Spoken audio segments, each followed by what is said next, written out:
onko se Bitcoin sijoittajan työkalu? Pitäkää mielessä ne abstraktit ajatukset. 21 miljoonaa, digitaalinen niukkuus.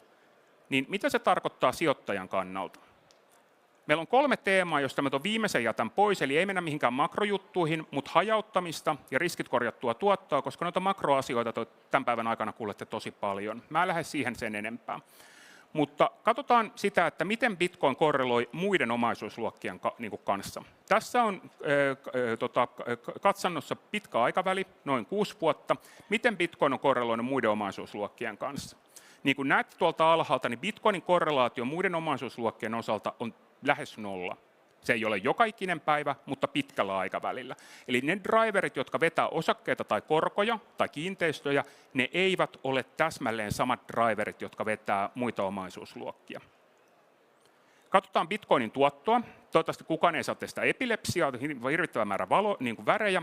Niin yritetään erottaa tästä se Bitcoinin tuottokehitys. Tässä on tuottokehitys vuoteen 2024 asti. Ja niin kuin näette, niin Bitcoin on ollut 3 vuoden välein historiallisesti parhaiten tuottava omaisuusluokka.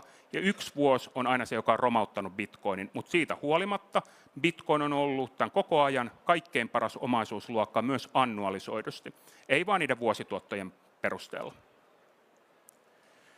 Bitcoin on tippa valtameressä. Tuossa on suunnilleen, paljonko maailmassa on varallisuutta. Noin 1000 biljoonaa dollaria, eli 1 000 000 miljardia.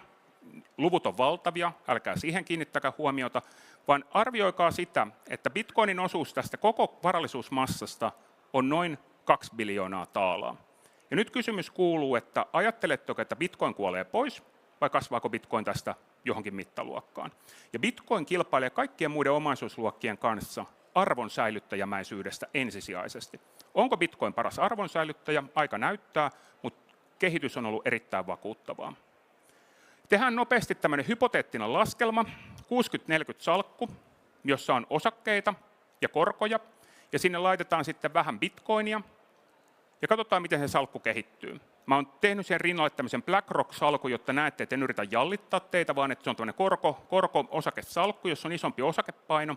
Ja kun katsotaan sitä kehitystä, niin käytännössä sijoittaja saa suhteellisen samalla riskillä, mutta isommalla tuotolla, kun hän lisää vähän bitcoinia. Tässä tapauksessa hyvin marginaalinen määrä. Jos vaikka tuon bitcoinin hinta hieman laskee, niin se ei romauta koko salkkua. Ja sama juttu, pieni määrä bitcoinia parantaa sitä tuottoa. Niin kuin näette tuolta alhaalta, niin lähdetään 12% vuotuisesta volatiliteetista. Vähän kuin volatiliteetti kasvaa, mutta samaan aikaan sille kasvaneelle volatiliteetille saa hyvän korvauksen. Ja niin kuin sanottu, Bitcoin puolustaa asemaa sijoittajan työkaluna. Tarjonta on tiedossa, absoluuttinen niukkuus 21 miljoonaa, vahva kysyntä, institutionalisaatio ja viimeisenä Bitcoin elää nuoruusvuosiaan. Eli ei olla vielä missään lopussa, vaan Bitcoin on vasta lähdössä liikenteeseen. Ja kiitos ajasta. Jos tulee kysyttävää, niin tulkaa tuonne standille käymään. Kiitos teille.